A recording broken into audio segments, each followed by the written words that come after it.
শুভ সকাল বন্ধুরা, ইসমাই ব্লগ ভিডিওতে তোমাদের সকলকে স্বাগত জানাচ্ছি। আর সকাল সকাল আমার ছেলের সাথে কি কি কাণ্ড হয় আজ আমি তোমাদের সাথে সেটা শেয়ার করব। প্রতিদিন সকাল হলেই মা আর ছেলের মধ্যে লেগে যায় যুদ্ধ। কিসের জন্য জানো?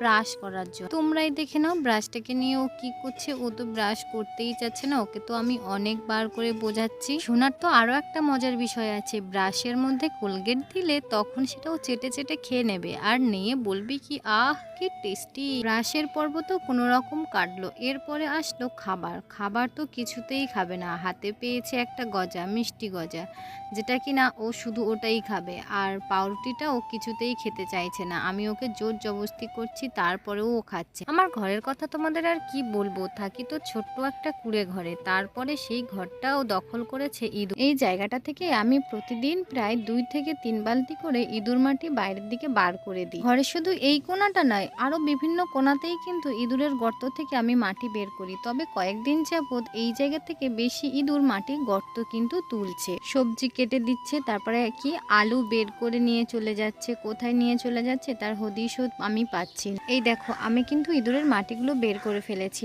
আর সেই জায়গাটা কিন্তু ভালো করে লেপে দিচ্ছি।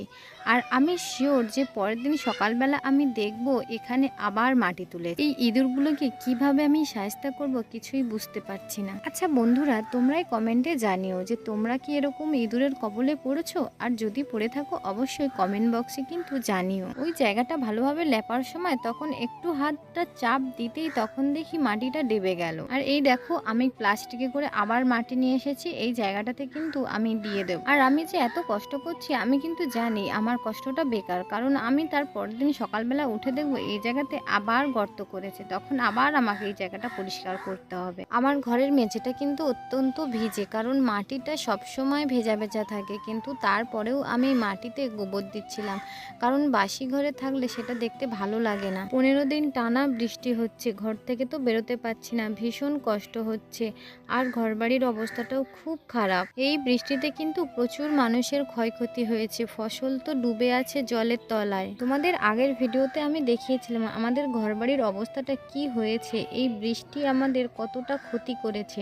বৃষ্টি কিন্তু আমরা সকলেই কম বেশি পছন্দ করি, কিন্তু সেই বৃষ্টি যখন অভিশাপ হয়ে নেমে আসে তখন কিন্তু আমরা বৃষ্টিকে আর ততটা ভালোবাসি না। রাতের কিছু বাসি থালাবাটি আমার ছিল, সেগুলো আমি এখন ভালো করে মেজে নিচ্ছি।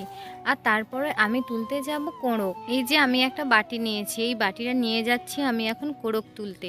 আর কোড়কগুলো কি জানো তো, খড়ের ওপরে হয়। তোমরা কিন্তু অনেকেই জানো, আবার অনেকেই খেয়েছো। আমাদের এখানকার লোকেরা কিন্তু কোড়কে অনেকে ছাতু বলে থাকে, আবার এটাকে মাশরুমও বলা হয়। এই দেখো বন্ধুরা, তোমরা এইটাকে কি বলে থাকো অবশ্যই কিন্তু আমাকে জানিও।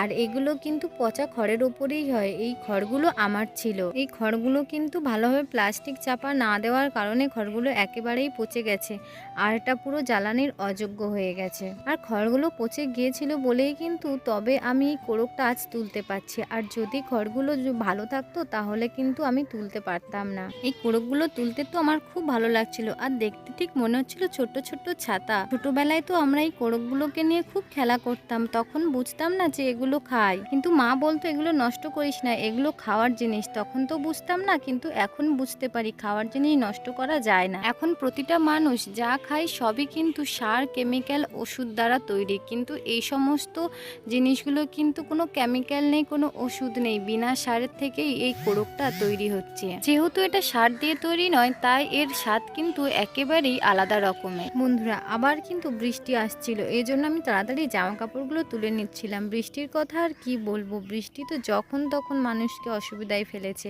একটু জামা কাপড়গুলো যে শোকাবো তারও কোনো উপায় নেই। প্রতিদিন যদি বৃষ্টি হয় তাহলে জামা কাপড় কি করে শুকনো হবে। আর ঘরে এতটাই জামা কাপড় ভর্তি হয়ে গেছে যে ভিজে কোথায় মেলবো তার কোনো জায়গা নেই। কোড়কটা কিন্তু আমি ভাজা করেছিলাম বটবটি আর আলু দিয়ে, আর সাথে করেছিলাম ডাল। আর কোড়ক ভাজাটা যা খেতে লেগেছিল না, খুব ভালো লেগেছিল। তোমরাও অনেকে হয়তো খেয়েছো, অবশ্যই জানিও কেমন খেতে লাগে তোমাদের। এই যে জায়গাটা দেখছো, এখানে কিন্তু আমরা 3 জনে বসে ভাত খাই, খুব সমস্যার মধ্যে দিয়ে। তোমরা দেখো কতটা ছোট একটা জায়গা। এই দেখো দেখো ডাল আর এটা ভাজা। বাবাকে ডাকো, বাবাকে ডাকো, পাপা ভাত খাবে এসো। আমি কাছে নেব ভাত খাবো। হ্যাঁ জোরে জোরে বলো, বলে পাপা ভাত খাবে এসো। বাবা ভাত খাবে।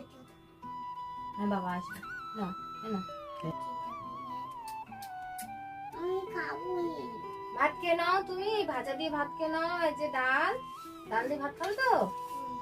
খাও। দাও।